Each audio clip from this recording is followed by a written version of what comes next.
Perfect. So we are all set. The limit on Zoom has already been met. And here we go. We have many people joining us on Facebook Live right now. Mm, Swati ma'am, do I have your Yes, permission? yes, yes. Perfect. So, hello everyone. Namaste and welcome to today's session. As you all know, my name is Ravi Santlani and I'm the founder of ScooNews, India's largest media platform for the education sector. We have over 2,178 attendees registered for this webinar and are live with us both on Zoom and Facebook.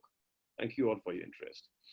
A big thank you to Early Childhood Association India for making today's webinar happen. Today's topic is global impact of COVID-19 on early years education, and the speakers are going to discuss the solutions in way ahead. Today we have what we call a dream panel of celebrity speakers from across the globe. All thanks to Dr. Swati Popat Vats, who made this possible. Fun fact, if you haven't noticed yet, I am the only man on this panel surrounded by these very beautiful and famous icons of early childhood education. And let me tell you, a few of you that jealousy is not a good thing at all. So here are the today's esteemed speakers for you. First comes our very own panel chair, Dr. Swati Popat Vats, who is also the founder president of Early Childhood Association India, also president of Association for Primary Education and Research, APER, also the president of Podar Education Network, where she leads over 498 preschools and daycares as founder director of Podar Jumbo Kids. And we all, with love, call her the mother of early childhood education in India. Then we have our very own Claire Warden from United Kingdom. She is the CEO at Claire Warden Limited and Mindstretchers Limited.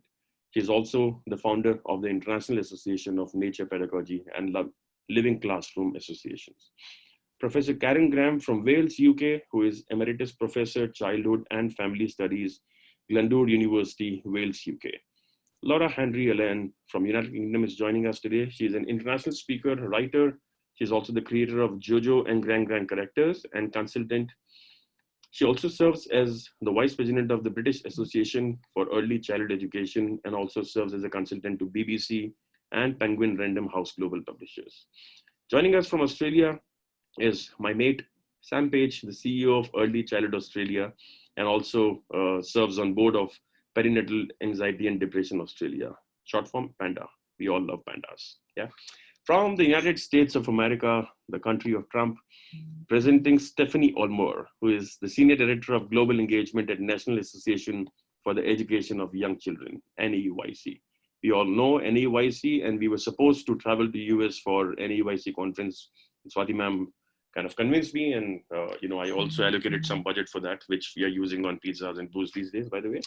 Thank you, Stephanie, for joining us.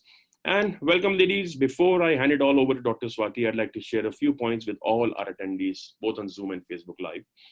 If you're facing any bandwidth issues, we suggest that you turn off the video so that you can listen to the audio with a better clarity. A recorded version of this webinar will be available on our Facebook page, ScooNews, and at Early Childhood Association's Facebook page. And we shall also send you an email with the YouTube link post this webinar.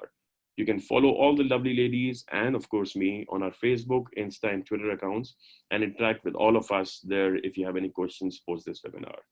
For those of you just joining, welcome, enjoy the webinar and hello from India. Over to you, Swati ma'am.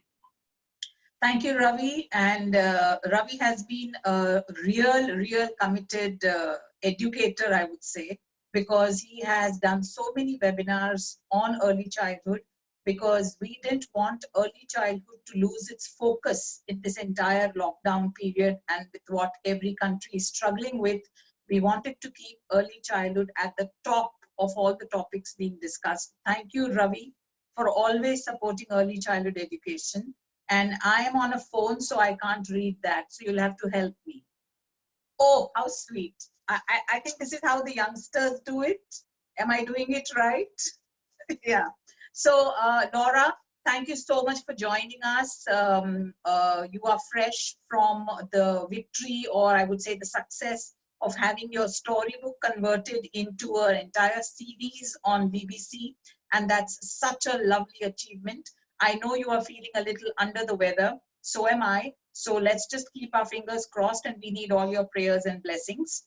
Claire Warden is our lovely kindergarten in the outdoors lady. She's our forest kindergarten queen, and we had her last year here in Jaipur.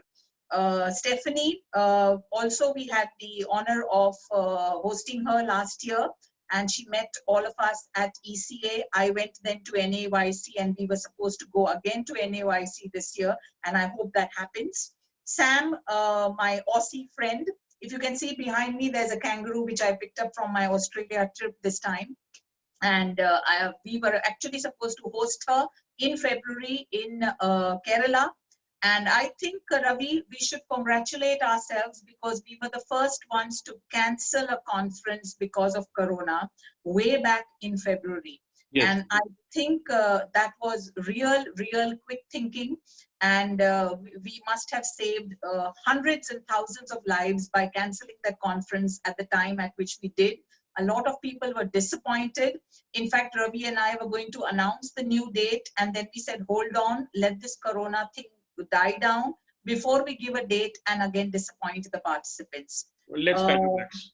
Yes, absolutely. Karen is our child rights activist, and Karen came years back to help us with the Born Smart project. She's an expert on the Born Smart website. And it's such a pleasure, ladies, to have you all here for this discussion on how Corona, COVID-19 is going to have an impact on early childhood care and education throughout the globe. So let me give you a little brief to all the listeners who I know are all going through the same. It started somewhere in some country, I don't want to name it. And everybody became a little conscious about hygiene, about washing hands. It wasn't that serious in January, or maybe it wasn't announced to be serious because we had taken an educator's pilgrimage around the world, and thankfully we were safe. But when it came close to our conference in February, everything became topsy-turvy. Kerala got its first few cases, and an emergency lockdown was declared there. And the world then started picking up the virus. International travel was stopped. In India, of course, schools started taking more care first. It was all about maintaining hygiene, cleaning the school. And then it came down to asking the children to stay home. The staff were still working in the schools, but the children were at home. A lockdown was announced, the first lockdown, and everybody had to work from home. Everybody who was, giving all kinds of bad reports about digital learning suddenly embraced digital learning, and everything online was suddenly wonderful. And schools had to suddenly bring out all their stock and think about how to send all these activities online, which is the right platform. Is it Google? Is it Zoom? Is it what? So this kind of frenzy took over. Parents were clueless because children were going to be at home for 24 hours, because in many countries like India and the UAE, nurseries, which means daycares and kindergartens, were closed, which I believe are quite open in the USA, in Australia, and in UK. So that is something very important that we are going to be discussing, that how are you managing with your littlest children out there? How is the staff managing? How are you keeping them away from COVID? And are you planning to close it or not, etc.? It's very important that now, as we move into our second lockdown in this country, suddenly all of us will have to remove a new rabbit from our magic hat, because I'm sure all the online ideas that we have worked on will slowly start becoming repetitive, will start becoming boring. Children will start missing their teachers and school and the outdoor a lot more. So those are some of the points that are going to be discussed here. Anxiety is rising now, especially in children. Are they ever going to go out again? Will they ever see their friends? In fact, there is anxiety in the adults too, that is this the new normal? Are we ever going to be getting back our normal world again? That's a huge anxiety in adults. When will things reopen? When will we see everything open? I'm sure all the countries, when they come out of lockdown, are not going to just suddenly open up everything. It's going to come out in phases. And I don't know when international travel will start again, or will it take a lot more time? And what will be the difficulties that we will face when we reopen? These are some of the questions, some of the anxieties, some of the queries, the doubts that are in everybody's mind, in every educator's mind. And that's what we are going to have in this discussion. My first question to all the panelists is going to be that how has your work changed in this entire COVID-19 period, right from the onset of COVID-19 to the lockdown now? How has your work changed, and what are you doing during the lockdown? So we'll start with Laura. Laura, how has life changed for you? First of all, thank you very much for inviting me on this panel. It's an honour, and to the colleagues for organising. For myself, as you said, from around January was my last international visit. I was in Costa Rica working with an international school.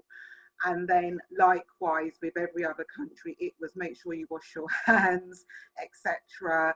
And it was a trickling thing. And then we went into full lockdown about a month ago.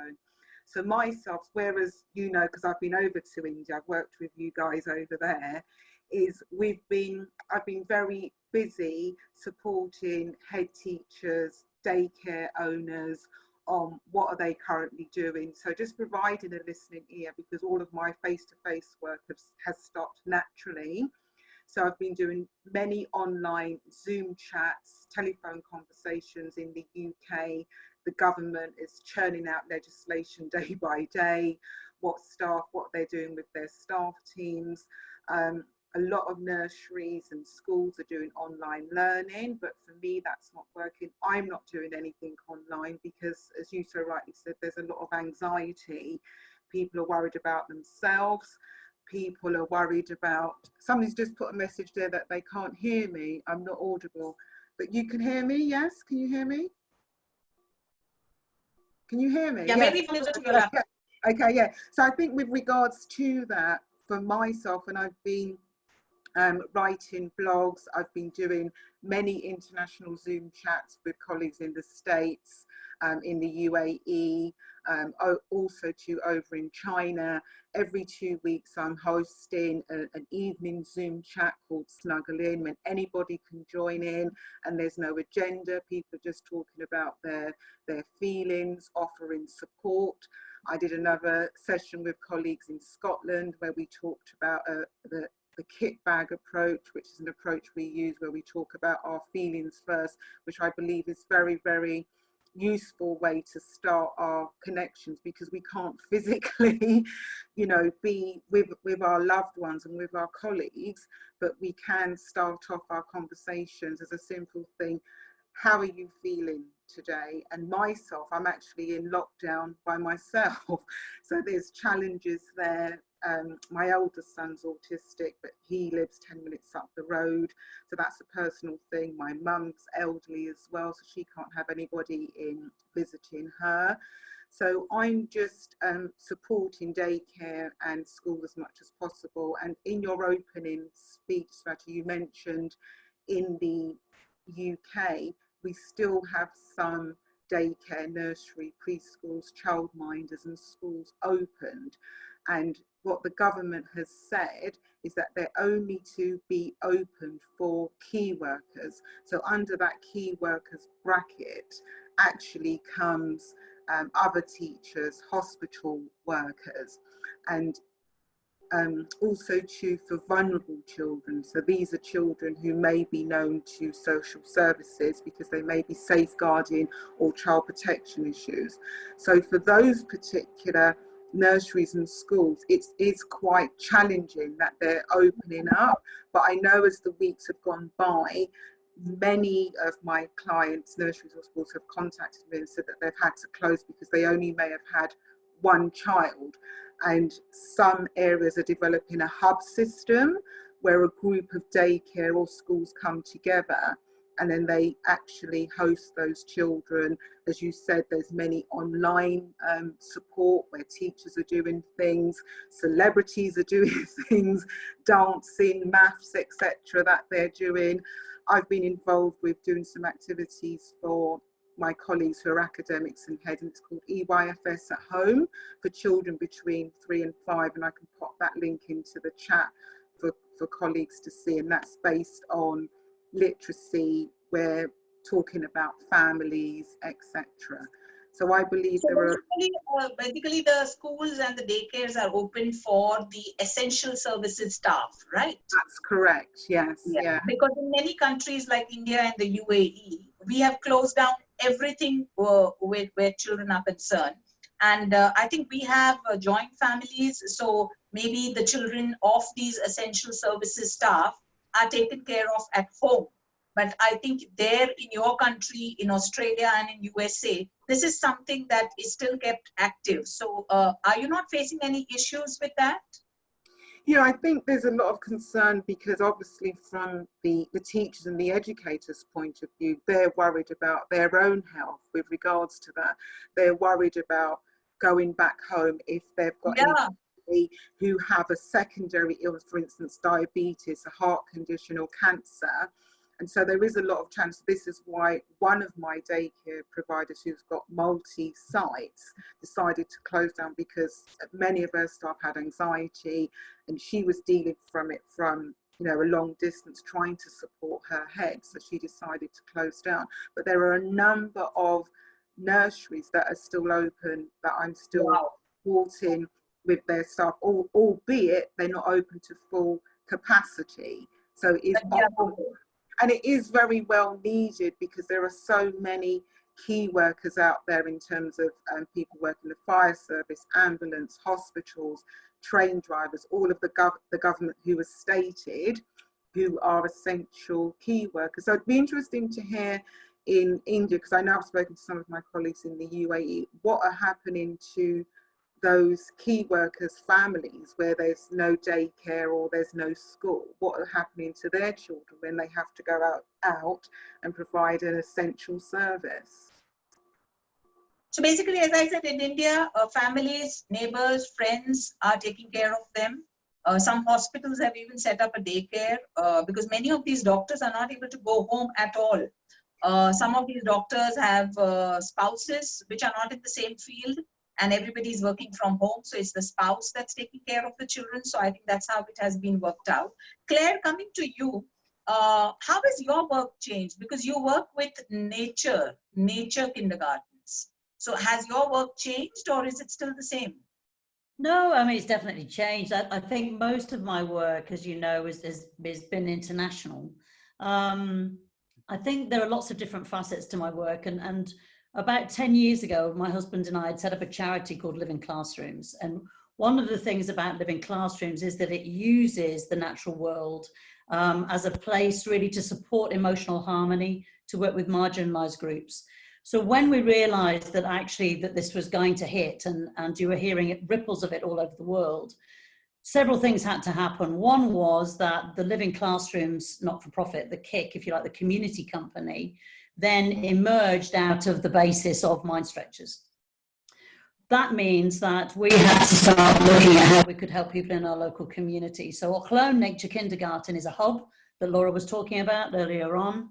But I think as a leader in that space, it would be wrong of me to have that centre and actually say to my staff, I want you as objective people to go and now work with children of key workers if I wouldn't model that myself. So I now volunteer. We have a pop-up nature school, and that runs with children from essentially from 2 years old to 5 years old are in the nature kindergarten. And then I now work with children from 5 to 11 years old. So how do you ensure that these children are safe? How do you know? Because COVID-19 takes 14 days to show its symptoms. Absolutely. So aren't you worried about the children? I think when we started to make that decision about going forward to be a hub, I think you have to give everybody the human right to say they are ready or not to take up that mantle. I think we know the needs of the children that are at our setting. I decided, and those other people who are working with me decided, that this was something that we felt we wanted to do. That meant that some of our team are what you call furloughed, which means that they are still paid by the government for 80% of their salary, but they stay at home, whereas the rest of us have decided to go in. So we have increased hygiene, we are outdoors, which is one of our greatest strengths. So actually for us, we spend a lot of time very far away from children. So we, I think, benefit from being in the natural world. I think the signs that we're finding from the research is that the cross-contamination in a natural space is far less than you're going to find on a white, clean surface in an indoor environment. So when you're examining what is the risk, it's far less when you start to read the research about being outside in the natural world than it would be in one that is more man-made, more urbanized, if you like, because of the surfaces that we're engaging with. We're further away from children. As yet, we are classified as what you call a low-risk environment. However, we do have families where we've now got 3 or 4 children where both parents are working in frontline work. And it means that for those parents, some of them are living apart, which is what you talked about, Swati. Yeah. And so not only are we dealing with the issue and sense of threat that children feel, they are in a place of disharmony because all of a sudden their family structure has completely changed. So for us, we work a lot around what we call the raft. And so the raft for me is about developing that emotional resilience, whether it be with adults or with the children I'm currently working with.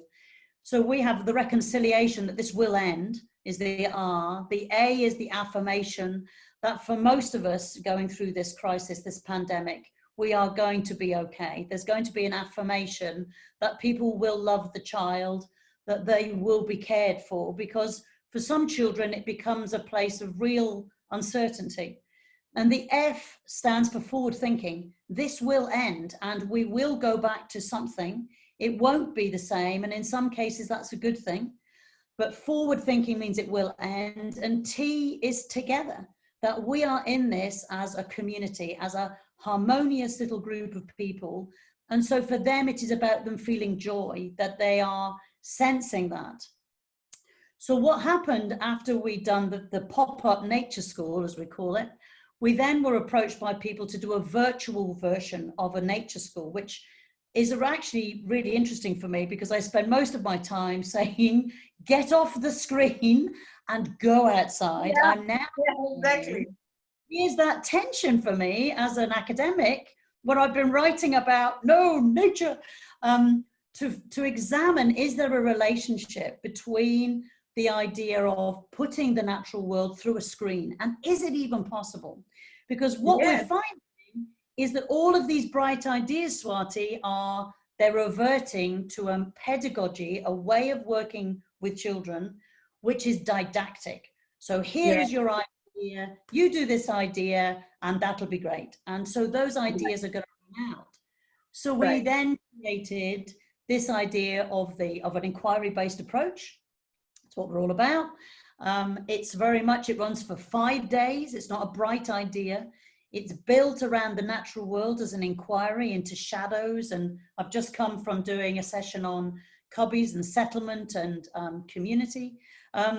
So you have these 5 days of supported, if you like, work with families in the home environment. And those are loving because you're seeing families almost and parents feeling they've been uplifted and supported to go forward on this journey with their children.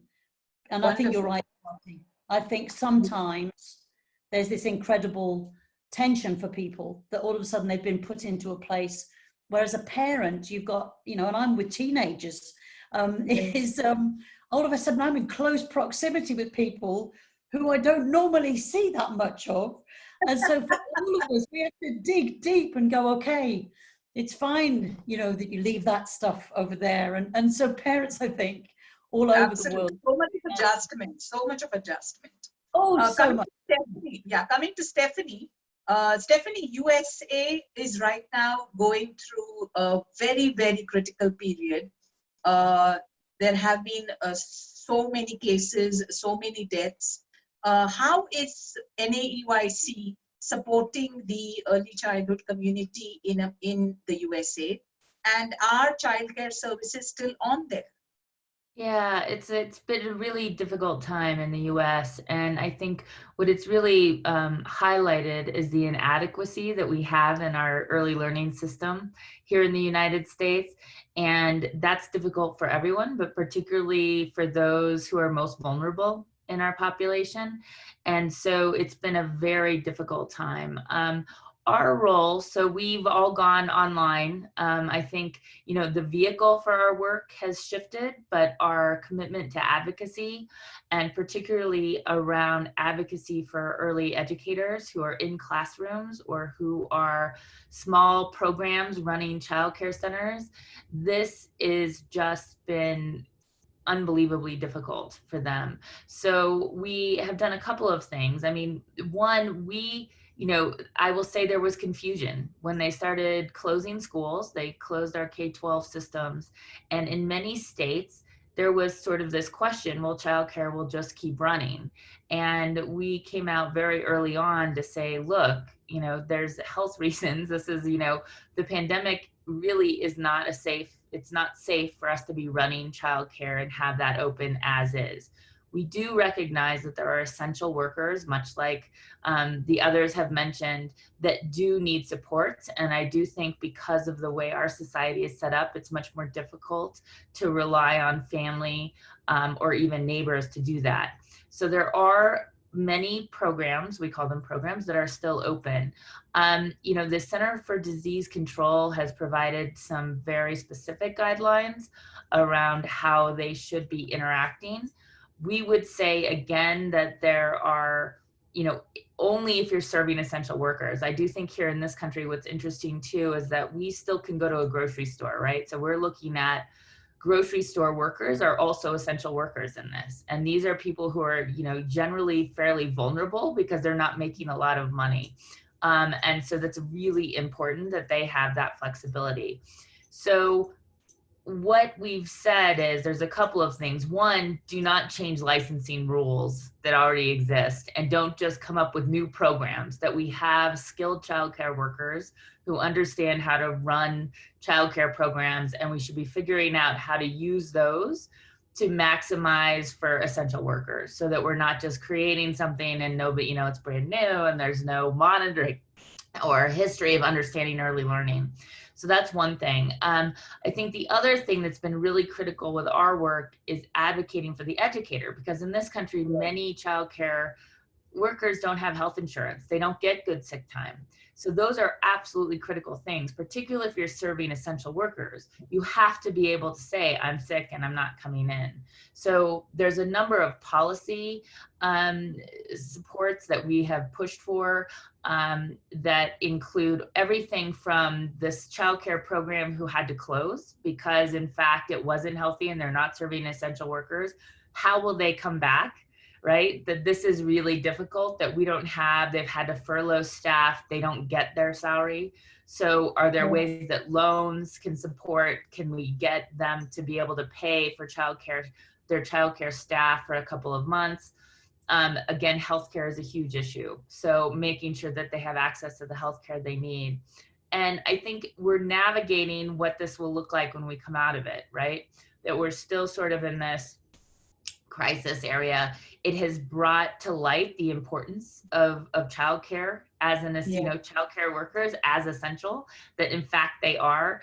I would say the other thing we are advocating for is that if childcare workers are working, they should get hazard pay, right? So that's another thing that's coming up, because these are frontline workers that are at risk, right? Their families then become at risk. So how do you really highlight what they're doing and ensure that they're safe? But as hard as it is, I do think it's an opportunity to, again, really, parents are home with their kids. So the other work we're doing is sort of taking our developmentally appropriate practice content and trying to package it in ways that parents can really access it and find ways to interact with their children in high quality ways. And I think it's really giving us an opportunity to show how important early educators are and the importance of this profession. So it's tough, but I do think when we come out of it, we may have the opportunity to really spotlight the critical work that early educators do every day. Absolutely. You know, being a member of both NAYC and ECA Australia, I see the amount of policy work that you are doing with the government, which is really, really commendable. In India right now, it's not the government that pays the salary. So it's the school owners who are going through a very tough time because fee payments have stopped and you still have to pay salaries to your staff. So the school owners, the daycare owners are all going through a huge crisis. And we also have scheduled another webinar next week to discuss the Indian scenario and how people can get out of this, what is the way forward. But coming to you, Sam, I have seen you also do a lot of advocacy during this time. How have things been in Australia? Confusing, I think, would sum it up. So we have a mix of approaches across different jurisdictions. So different states and territories have taken different approaches in terms of schools. So some jurisdictions closed schools to students very early on in March. Other jurisdictions still have schools open and operating as normal. And that's created a lot of confusion for parents with young children attending early childhood services because they don't understand why the early childhood service is still open when the school is closed, or vice versa, why early childhood services are reducing capacity when schools are still open. And so there has not been a really consistent message for parents about whether they should continue to send their children to early childhood services or not. And there's been confusion in the sector. And early on, our advocacy was about, if there's a national shutdown, how do we protect the jobs of educators and the infrastructure of services so that they can start up again at the other end. And we were all anticipating that there would be a shutdown, that services would close, and what we needed to do was put everyone in a holding pattern until we came out the other side. And then as time went on, we realised the government did not intend to shut early childhood services, in fact quite the opposite. So their policy decisions have all been about keeping services open, and most recently what they've done is told services that they're not allowed to charge families any fees at all, and they're given approximately half the amount of funding that they used to get, and they must stay open to receive that funding. So that's a very strong message to services, that they have to stay open. And then the argument being that they must prioritise families of essential workers. And here again, we have a complexity, because sometimes the term essential workers is used to mean hospital workers and health workers and grocery store operators and transport drivers that are essential to us all having food to eat and hospitals to attend to the sick. Other times, the Prime Minister has defined essential workers as anybody with a job. And so there's a lot of confusion amongst families. Again, am I an essential worker? Do I get free childcare now? And we've been on this kind of roller coaster ride where we had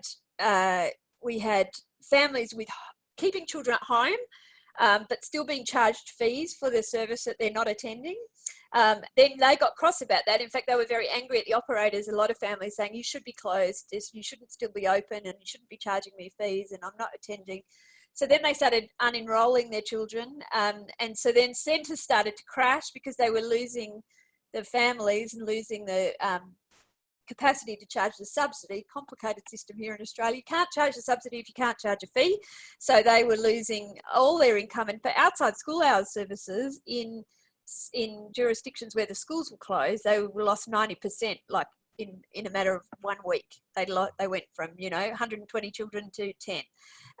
And so there was a panic then that services were going to fall over, they were going to close, and small business would go bankrupt, and NGOs would walk away and say, we don't want to do this anymore, it's too risky.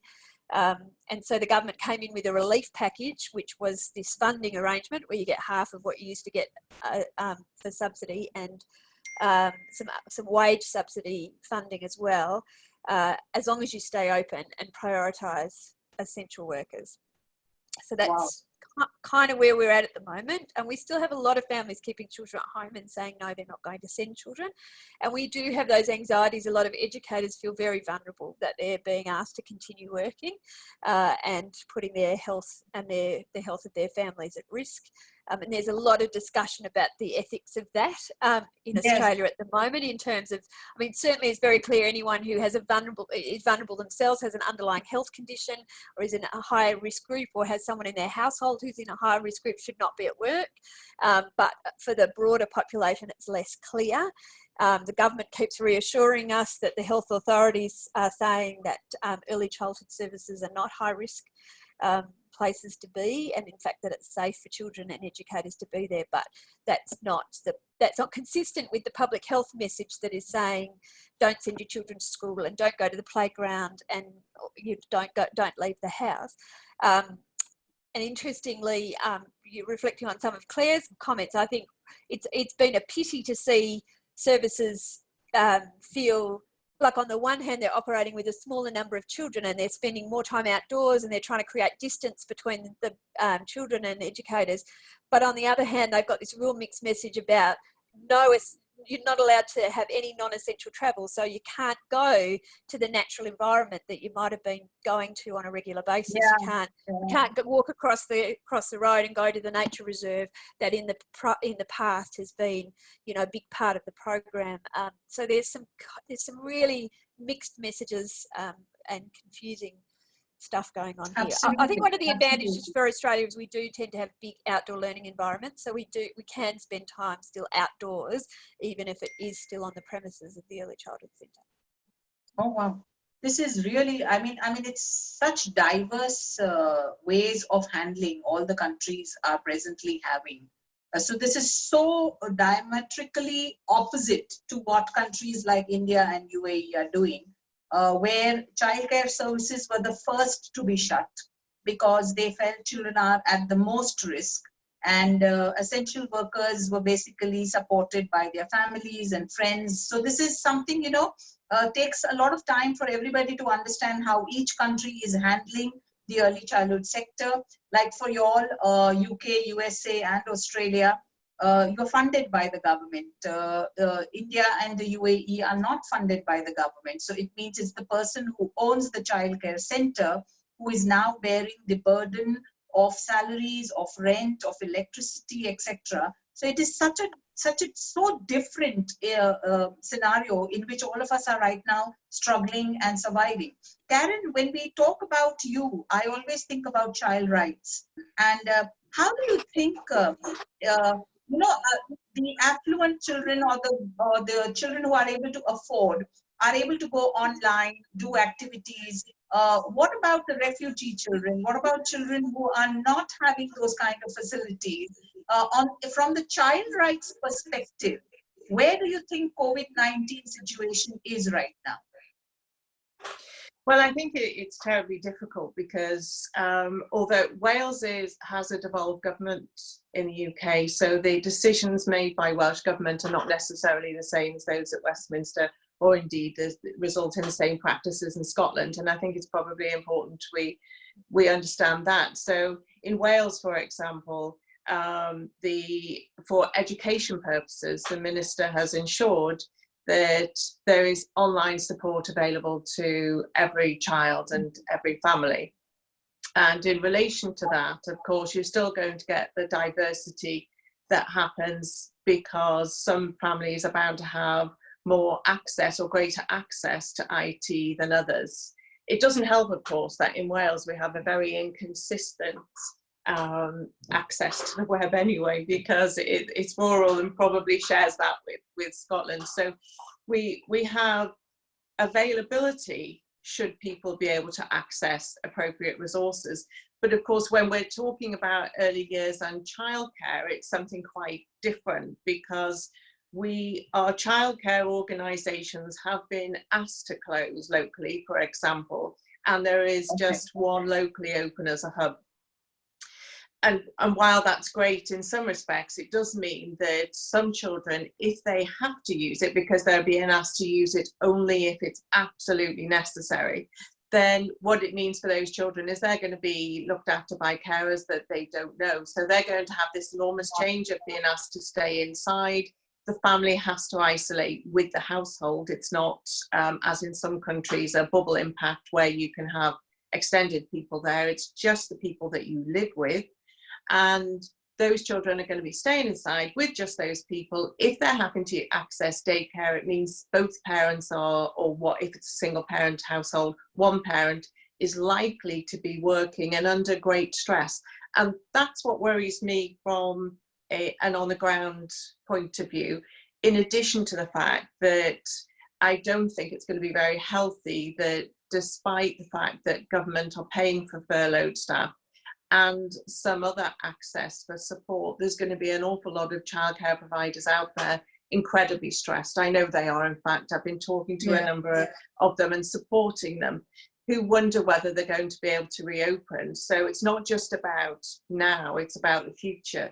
The difference in Wales to, for example, England, is that most of the childcare providers are single site organisations. So when they take that hit, it's going to be enormous, and it will have such impact on the owner and the family of the owner. That's going to be so stressful for those.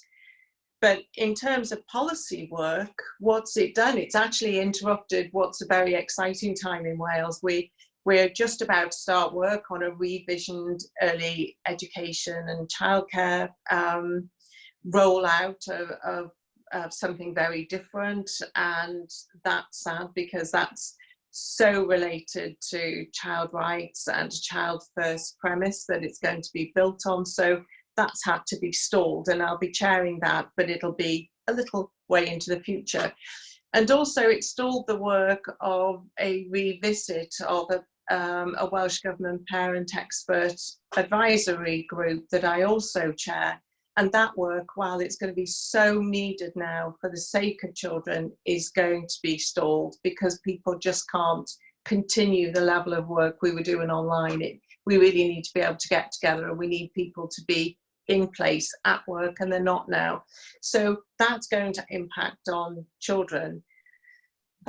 For children's rights to access to environment, I've heard that about nature. That's going to be divisive, not by monetary income, but by access to an area that's good for outdoors. That doesn't necessarily go hand in hand with affluence or poverty. And then, of course, we've got the fact that children who are living in poverty, particularly in the valleys in Wales, who are going to be enormously hit, because stressed families are not going to be able to really access what's available for them in terms of education, to be able to implement it effectively. It's an enormous ask of parents who are stressed, even if they're at home. And if parents are at home and they're working, to be able to ask parents to work in times of crisis at the level they may have done if they're in the office, while they're looking after children, while they're under stress, is huge. So I think we're really going to need after this something very, very positive for families under stress, whoever and wherever they are. True, very true. I'm going to ask now a couple of quick fire questions. So you'll have to keep your reply a little brief, all of y'all. This goes out to all of y'all as a common question. My first question is, when do you think normal life as we had known it is going to start? By which month? Laura? Oh, goodness me, that is a $50 million question.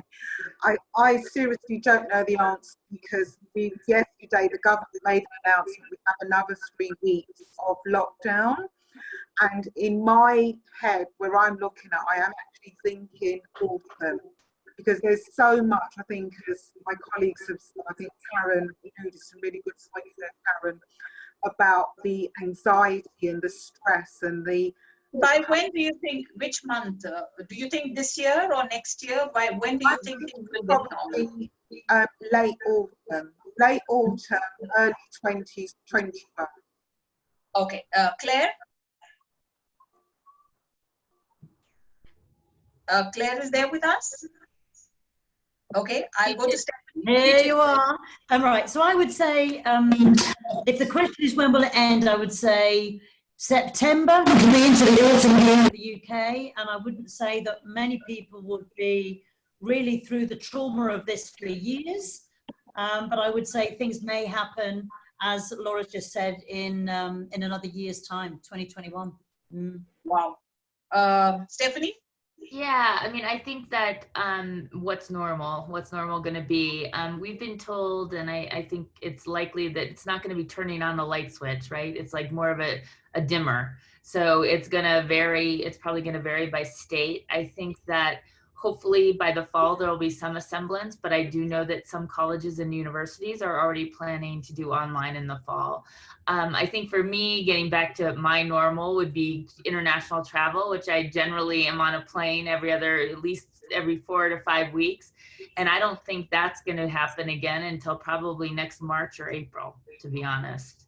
So, they're saying until we have a vaccine, and that's just probably not going to happen. So, Sam, what about you? Yeah, I mean, so we're being told that schools aren't likely to go back to normal for at least 3 months, maybe 6 months. So from that perspective, just in terms of families managing that work and home balance is tricky, and the funding arrangements for early childhood, which kind of force services to operate at a lower capacity, are definitely in place for 3 months. But I would agree with others. I don't think we'll be travelling internationally and getting back to, a full kind of normal until sometime next year. Karen, what about you? What do you think? When is the normal going to be normal? I think we'll start to see some elements of that September, when perhaps children go back to school, and I think it will be a staged response. So I think it's going to be well into next year before we see everything as free flowing as it may normally be, and that might even be the end of next year, beginning of the year after. But economically, the impact, I think, is going to be felt for a good few years. Wow. My next quick fire question to all of you all is, do you feel early childhood education the way we know it, as in children in a group in a classroom with teachers, do you think that's going to change? Do you think there are going to be too many rules and regulations around health and hygiene, which may make the caretaker's job more and more difficult? What do you feel about the scenario when we open? So I'll start with you, Karen. What do you think? Do you think early childhood education as we know it is going to change forever? No, I don't. And that's because I think that for young children, relationship building is so important. And that's something that parents need to be focusing on now. When they're incredibly stressed, they forget everything else. If you need to focus on parent-child relationships. But I think because of the centrality of that, and because of the way operations are set up, it's going to be really important to get children back together and allow them to play together, build relationships, and to access exploration of whatever environment they're in or taken to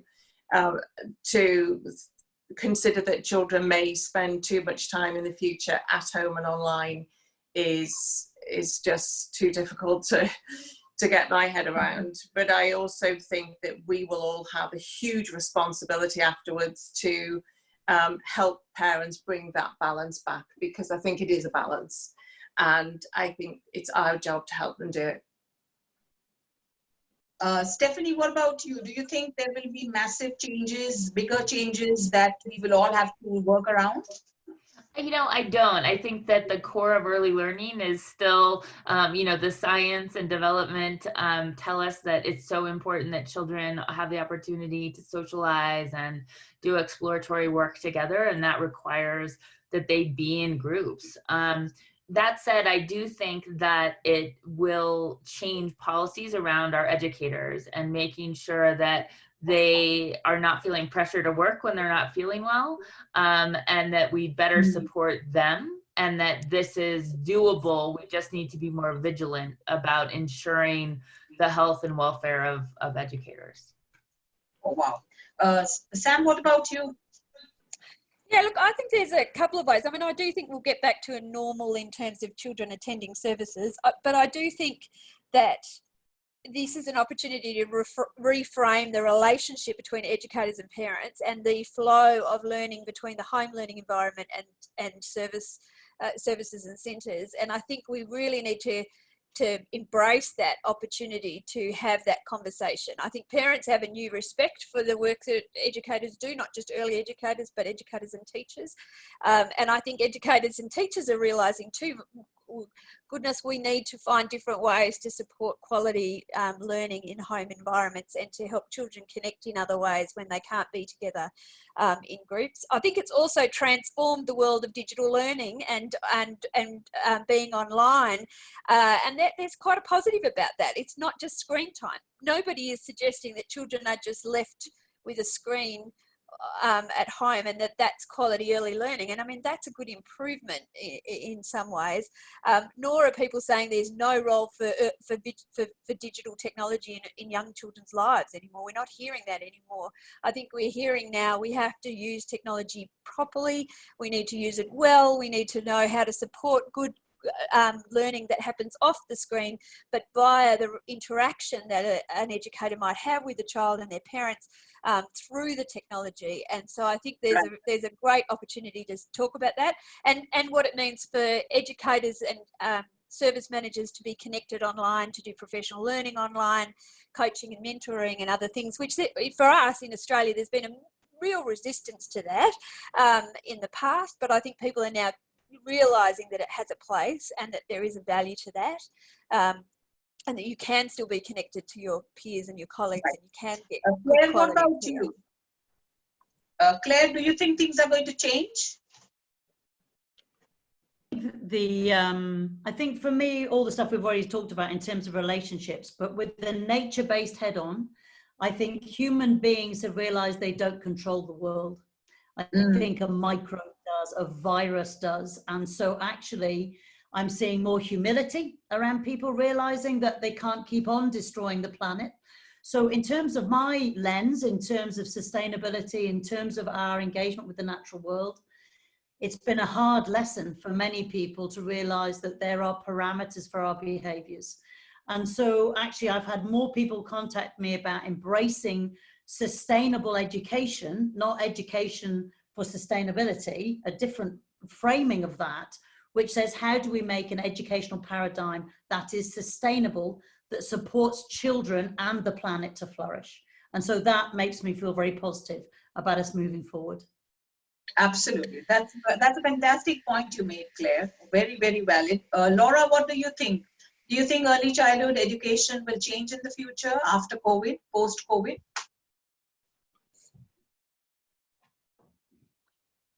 Is Laura there? I'm here now, sorry. I had to unmute myself. I think this is an excellent question, and it's going to give us globally an opportunity to press the pause button and have conversations around what have we learned from COVID-19? What is in the best interest of children? How can we keep children central to our discussions? I've had many of my global colleagues messaging me, email me, Zoom calls, saying to me, what professional development can I put on from when we start to go back? And for me, it's what do we need for our children? The children always must come first. How can we support parents? How can we support the educators and teachers? From a leadership point of view, how can the leaders support the teachers and educators to come back and work with children?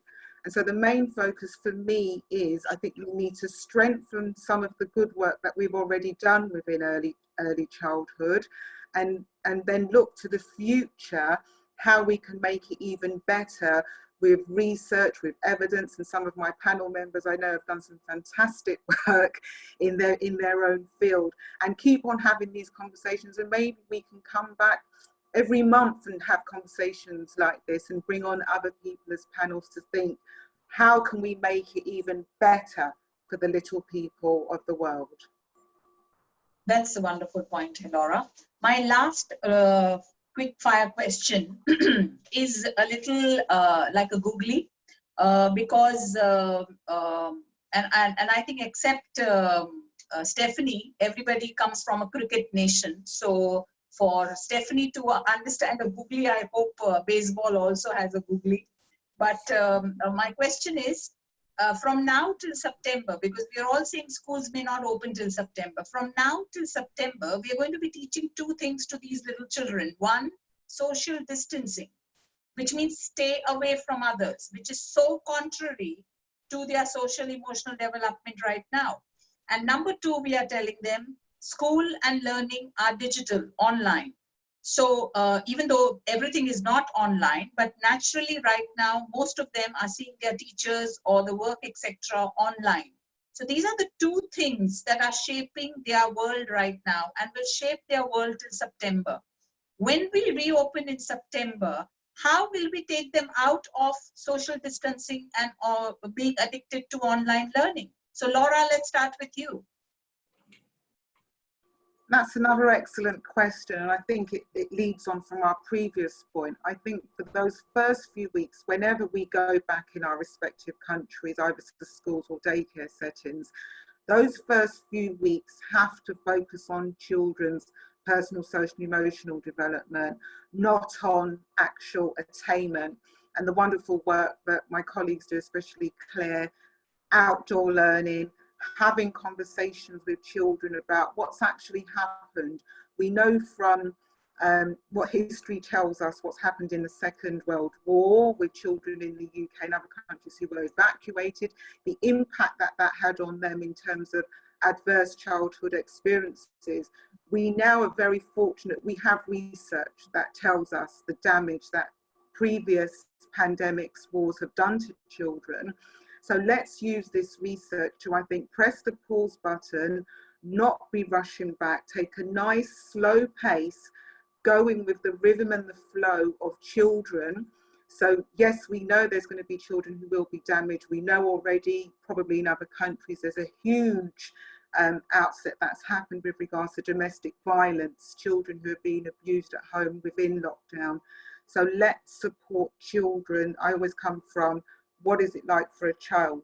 And this is what we need to be basing our work on to make sure that they come out of this as best as possible. Erin, what about you? Social distancing and online learning. We are almost going to get them addicted to these two words. How do we then come out from that in September or post-September? I echo what Laura said. We need to do this gradually. It needs to be along child first principles. We need to allow it to happen organically. We need the opportunity for children to get together, to just enjoy being with each other and to just start from where they're at. We don't know what experiences they've had at home. Some children might have had very good, very positive experiences. And for those children, and for the majority, we hope it will be a time that they will remember that they've spent with parents and with siblings, yes, building relationships, having an hour out a day, doing something nice, getting into their local environment and exploring where the natural environment there. And it's been very positive. But within that group, there's going to be an enormous amount of children collectively who have had very difficult and dire experiences, who have heard dreadful things, who have lost friends and family members, and who will have been very, very stressed by the experience. So we need our practitioners to be supported, to look out for children with issues, to have resources and support available for them. And so again, a stepped and staged approach where we understand the needs and rights of every child to feel confident and secure in their home, as well as at their place of learning, wherever that is, and to make sure that the lived experience they have now is as positive as can be, because that's what's going to shape their brains to take them forward. We need our children to feel safe, secure, loved and cared for. And if we don't do that, they won't be in any position whatsoever to learn. Absolutely, absolutely. I think we need to keep learning on a back burner, especially in countries like ours, where right now people are more worried about whether children will be able to learn to read and write because there is no school. So I think that's a very valid point that you made, that practitioners will have to play a bigger role in understanding individual needs of the children who come As Claire said, there has been a rise in child abuse during the lockdown all over the world. Globally, children are being abused more now that they are constantly at home. So Sam, coming to you, what do you think we can do? How do we take children out of this conditioning of social distancing and online learning when schools do open post-September? It's a great question. Look, I think one of the things we can do as early childhood professionals is to lead some of the conversation with the public and with families around what is important in early learning, because I think what we're hearing is a lot of, as you've said, Swati, panic about, oh, children are going to miss out on a year of reading skills or a year of early numeracy, when actually what children are really missing is time with their friends. And what the most important aspect of early learning that we're losing during this lockdown period is that interaction and engagement and building relationships with other children. And so I think we need to help settle down families and settle down politicians. We've got, you know, our own Prime Minister out there saying children must go to school because they can't afford to miss out on education, and that's being translated into, you know, sitting children at the dining table for 3 hours a day to drill them on their times table, rather than understanding how much of education is really about inquiry and engagement and communication, some of which can still happen online. There's actually really, children are actually quite good at staying socially connected online, even when they are physically they have to be physically distant. And I think we need to try and convey that, you know, and play a leadership role in that conversation and say what children are really going to want to do when they get to come out of lockdown is to be together, and to be outdoors and to play. And the play is going to be the most important thing. And that the amount of instruction that is required by parents of very young children is not as high as people think. Right. Stephanie, what about you? What do you think? How will we get children out of this huge conditioning that they've gone through, that stay away from people, keep your distance, don't touch people, and online learning is what many of them may have just started on and got really comfortable with, and now we put them into a classroom. How will we get them out of this? Well, I mean, I think recognizing transitions are hard, regardless of whether, you know, they had a great experience when they were at home or a more difficult experience, that everything we know about transitions for early learners and sort of supporting them through that process and giving them time to really adjust and recognize that it's going to be a little different and should start a little slower. I think, you know, everything that's been said about play and what we know about how young children process and giving them many opportunities to do that in different ways will be really critical. I think that also recognizing that this has been traumatic, right? That this is, you know, for many children, this has not been good and this has been very scary. And so I think there's a lot of interesting research on how to support children through processing trauma that should also inform that work.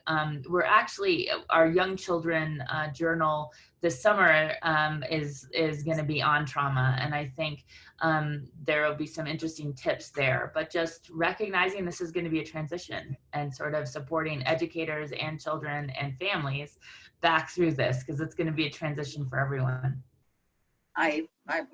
Very pertinent points made by all of you all, really. I have a question here from Mr. Ashish Bhatnagar, who is the principal of the International School of Seychelles.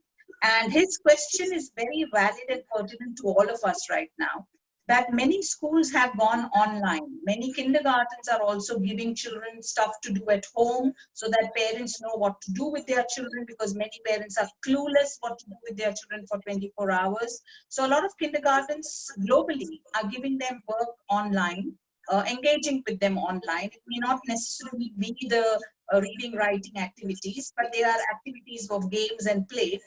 But personal touch is missing. Children are missing that personal touch. So do all of you have any idea how schools can increase the personal touch when they are trying to engage the children who are right now at home and not in the childcare facility. We'll start with you, Tiffany. So I think, I think it's a difficult one, right? But I do think that the opportunity for young children, if they have access to technology where they can share their drawings or sort of share personal stories of what's happening at home, is a way to sort of get that connection that's very concrete and real for them. I've seen some really great things going on Zoom, even with 2-year-olds, where they check in for a very short time. I mean, that would be one thing I would emphasize. We shouldn't be expecting children to be on Zoom calls for long periods of time, but short check-ins are really nice if that's accessible. And so, you know, I do think it's going to be hard. I've also seen some wonderful things in neighborhoods where they're putting in the US will put up, for example, I think it was teddy bears in the windows. And then families, because we're allowed to walk here, they go and they count the teddy bears, and that's sort of a way to connect with neighbors and others and from your porch. So those are a couple of things. Oh, wow, those are some wonderful ideas. I especially love that about children sharing their stories about what they are doing at home. If they can talk to each other and share those, I think there some amount of a little personal touch would come rather than just engaging in some activity. Claire, what about you? How do you think we can keep up the personal touch if children are not in the schools and schools are actually trying to give them online learning? I'm just can I answer the previous thing, because I never got my little chance to speak. So, I'm so sorry I forgot you. I'm so sorry. Social distancing. Together. One of the things I think for me is that I think, going back to the analogy of the raft, is that I do think it's about the reconciliation, the recognition that this is tough, and actually not expecting it all to go back to Shangri-La, but to say, yeah, this happened and this is how it felt. And the affirmation bit that I've talked about before is that, you know, it's okay and it's different, but it is going to be all right in the future. And that forward thinking thing, I think, comes in answer to your question, your current question, is that the personal touch is about the relationships that Karen talked about. And I'm on this webinar with you, and we're thousands of miles apart, but we are having that verbal connection. So my thinking is between people is a sense of what I would call emotional resonance. And you can convey that resonance, that relationship with each other through a screen by having a common bond, whether it's a common bond of holding up a leaf or a twig, or me talking about going for a walk in the forest, or you showing me a teddy bear. It's an object of transference that allows us to connect, whether it's in the virtual space or in the physical space of a playroom. And so the forward thinking is that we're going to get back to being together, which is the T of the raft. And so I think when I do see this amazing community connections, when I see people having virtual rooms, virtual storytelling, that's people seeking that emotional resonance, that love and connection that we have as a human species. Oh, I think your raft is something that's going to be a takeaway for all of us. And you always need a raft when you are in uncertain waters. So that's a wonderful acronym that you have made there. Laura, what about you? How do we give a personal touch when we are now exposing our children to online learning? I think I agree with what the colleagues have said so far. There's many things that we can do from video conferencing, etc. But I recorded something the other day for an online network for young children, and one of the things that I was sharing was about collecting special things. So if a child has either an old shoebox or an old container, to think about special things like, you know, the film The Sound of Music, a few of my favorite things. So in this box I had an old crochet thing that my grandmother had done, a special maraca thing over here that a friend brought me back from Ghana to put in there. So if we were able to fill box with all these special things and to have conversations with our children about these transitional objects that I call them, that we can't see these people currently, but we can hold them dear to the heart by the special objects. The jewellery that I wear is, you know, from my grandmother, which the children's series is based on.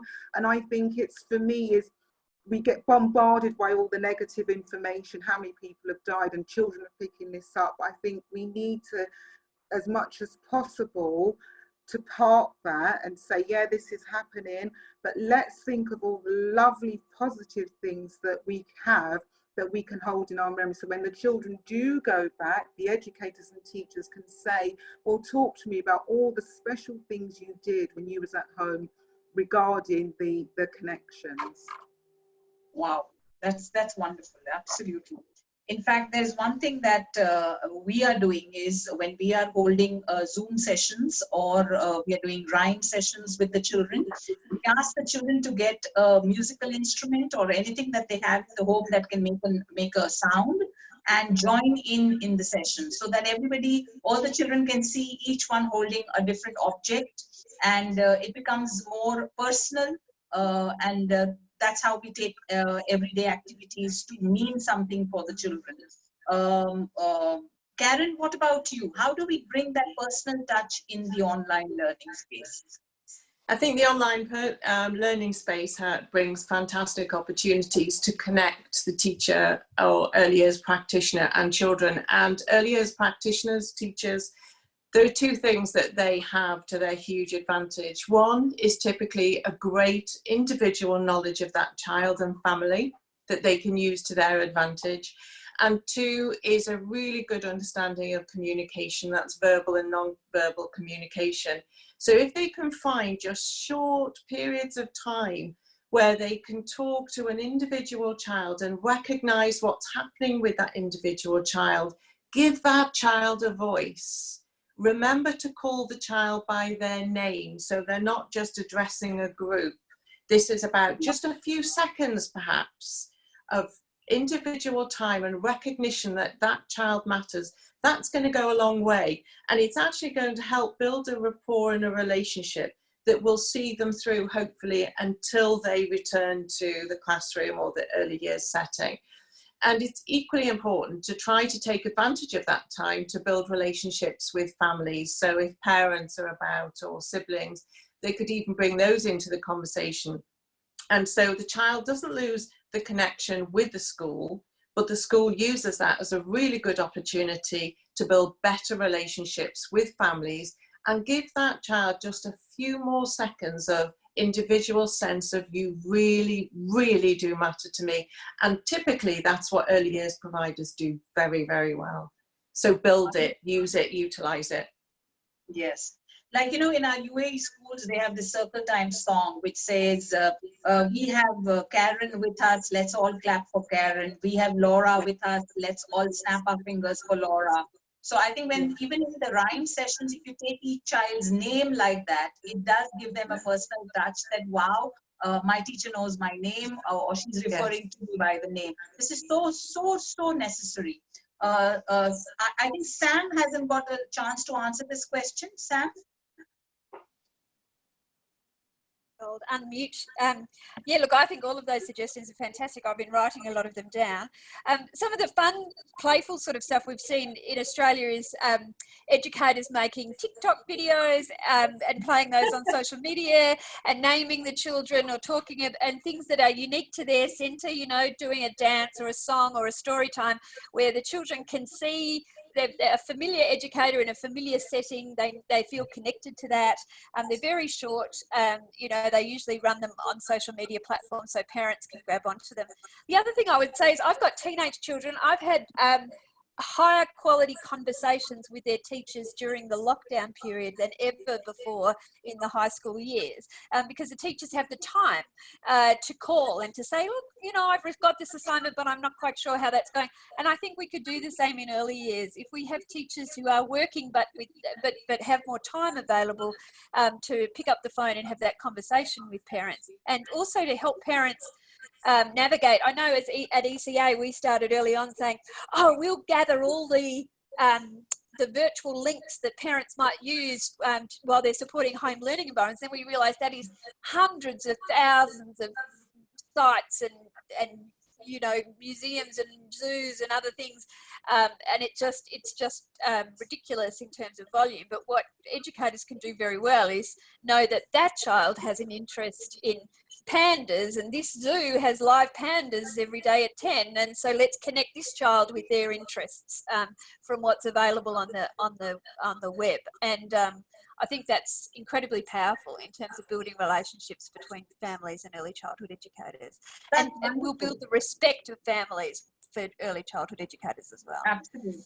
I love the idea of calling up each parent and speaking to each child. I think that's doable for everybody. You know, you don't require great resources for that, but it really makes that child feel so good when you receive a call from the teacher and you're now chatting with the teacher. Amazing points, really. I think we should make, Ravi is going to be compiling all this into an article, which is going to be published in ScooNews magazine, and everybody is going to be getting that link. Have I forgotten anybody in this question?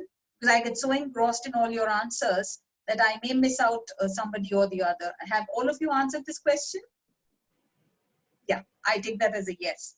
I go now to my next point, which is your advice, your 1-point advice that you would like to give to educators around the globe about this crisis and how to handle it best, keeping children at the core or at the middle of everything that's happening. One piece of advice. Sam, we'll start with you. Oh goodness, no pressure. I think it's to look after yourself and know that we're all in this together, and none of us have been through this before. So nobody's got the solution. Nobody expects everyone to get every decision right.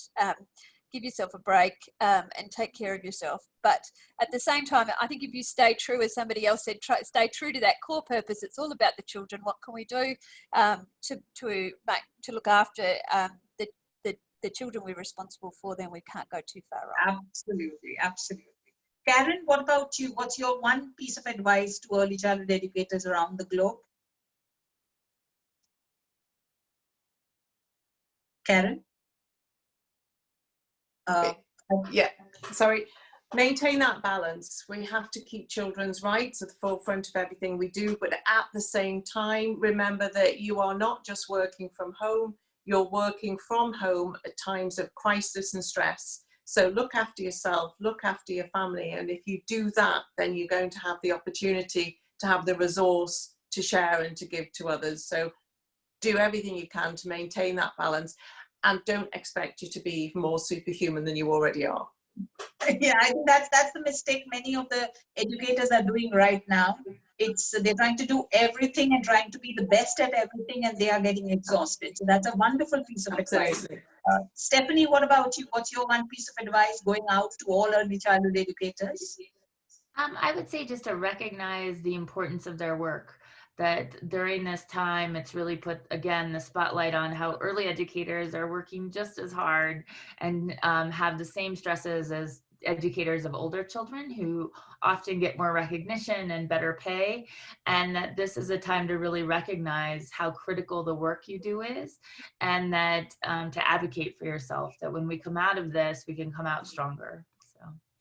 Absolutely. I think many people will say, agree to this, that I think parents around the world during this crisis have really understood the important work that early childhood educators do, especially those parents who are now with their children 24 hours a day. They are actually going to be very, very happy when they see the early childhood educator. So Claire, what about you? What's your advice? I'm going to really quote my mum. And my mum used to say to me whenever I was a bit fed up or in a state of flux, she used to just look at me really calmly and say, you know what, time will pass, good and bad. And I think that's the bit you need to hold on to. This won't go on forever. That we need to accept that this is tough right now, and everything everybody else has said on the panel. But there are good moments, as Laura had said, and they are moments that we need to hold on to and cherish. And I think that means that we have the opportunity to really reset. We've got a reset button here. It's about us reflecting on our own values, who we are. We've actually got time to really think about who we want to be when we emerge out of this, and it will come, that moment. And I think that would be my advice, is embrace the time you've got, think about who you are or who you want to be when you come out the other side, because yeah, you have that reset time now, that chance to become something new if you want to do that. That's a wonderful, wonderful piece of advice, Claire. Reset button. We've all got a chance to reset our buttons. And I think that's what we should be doing during this time also. Laura, what about you? What's your advice going out to the early childhood educators? Excellent points from my colleagues thus far. For me, it's the number one thing. It's the aeroplane analogy of putting the mask on ourselves first. So we have to take care of ourselves, self-preservation. As Claire said, pressing that pause button and not be rushing to do everything, because I get into habit, I must do this, I must do that. So it's a note for me as well. And I think one of the things that is really important, many of us are suffering with anxiety, myself, if I'm honest, if I have a little bit of vulnerability to share that with everybody. And I would say it is okay to be feeling fearful, to be feeling sad, to be feeling frightened. Allow those feelings to come out. It's really important. But one thing I say, but make sure you bring your passport with you to check out, because we can't be any good to our family, friends and colleagues and to the little people if we don't take care of ourselves first, and then we can pour out to others, to give to others once we sort ourselves out. So thank you. Absolutely. I have a piece of advice for the educators, and we've made an acronym of the word COVID, because COVID is something we as educators and parents are keeping on hearing again and again. So I have an acronym of COVID. C stands for care, which means take care of yourself, which is what all the participants have said. O stands for bring the outside in, which is what Claire loves to do, because children are right now missing their connect with nature and the outdoors. So try as much as possible to bring the outside in through nature activities, through any kind of activities, helping children look at the stars, etc., watch the sunset, sunrise. So bring the out in. V stands for virus. Yes, children are hearing a lot of things about the virus, so it is very important that you talk to children about the right things about the virus. And UNICEF has some beautiful guidelines, which today we at ECCE India have converted it into a poster, and we're going to be putting it up on Facebook. I definitely stands for intelligence quotient. And yes, children need to be kept engaged in activities that are relevant to them, that are important for them, and that are age appropriate. That's most important. I think Stephanie and NAYC always talk about that, and that is what's required here. And D stands for, many of us, we think of death and difficulty when we think about COVID. Well, D also stands for doing. So it is up to you to do the best in these difficult times to come out of it. So it's very important to empower ourselves with this acronym of COVID, which is care, bring the out in, virus, talk about it positively, give children something to know about the virus. I is your intelligent quotient, which means when you do the activities, think about that. And D stands for doing. Please do everything to keep yourself safe and healthy. Ravi, how much of time do we have left now? None. Oh, sorry. Okay. So I'm going to wind up now by giving you all the listeners, especially those in India, an idea about how we're going to engage in the future with all of these lovely ladies. Karen is initiating a child rights project that ECCE and Popat are going to get involved in, and we're going to do a huge child rights project in India. With Sam, we are in talks about a leadership program which is online. So that is something we are in talks with Sam, Early Childhood Association Australia. Stephanie, NAYC also, we are in talks to get some kind of online workshops here in India for the educators. Claire, we have already worked with her, and we are bringing a nature kindergarten or a nature training course which is again online, and I think it's going to be starting from next week. And Laura, you are the only one that we still have to work out how to do more with you now, maybe something to do with your GranGran CVs, but we are going to be reaching out to you. And to all the educators and friends globally listening to this, after the Second World War, there were a lot of changes in early childhood education, both in the work of Reggio Emilia and in the work of Pickler. We are hoping that after COVID passes, some new changes, something new will come out in early childhood that's going to help take our educators and children forward with positivity and with help. And my last request to all 5 of you is, how about we come out, because we are all part of an association in some way or the other. How about if all our associations come forward and draft some guidelines and send it to UNICEF, that these are the guidelines that we feel that educators and parents should implement post the COVID situation once the early childhood centers open.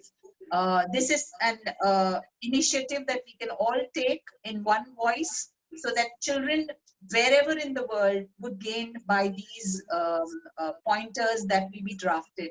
So I will be sending out an email to all of you all, and I hope you will all be in this with us, because I think right now what globally the world needs is to take care of its littlest citizens, because they are the ones who are suffering the most in this crisis, because they are the ones who are not understanding what's happening. And when we reopen for them, they are the ones who are going to be wanting the best care, support, and love from all of us. So thank you. Thank you, Laura. I know you are unwell, but you still joined us. Thank you, Claire.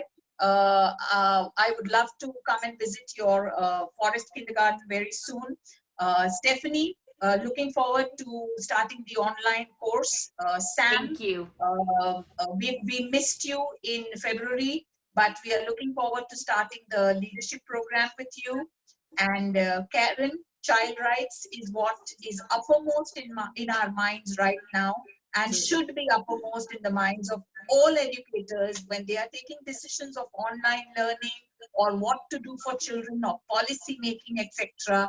I think you will join me in saying that it is child rights that we should all be thinking about, and not pleasing parents or pleasing us or pleasing policymakers. Yeah. So thank you to each one of you, and thank you, Ravi, for hosting this session.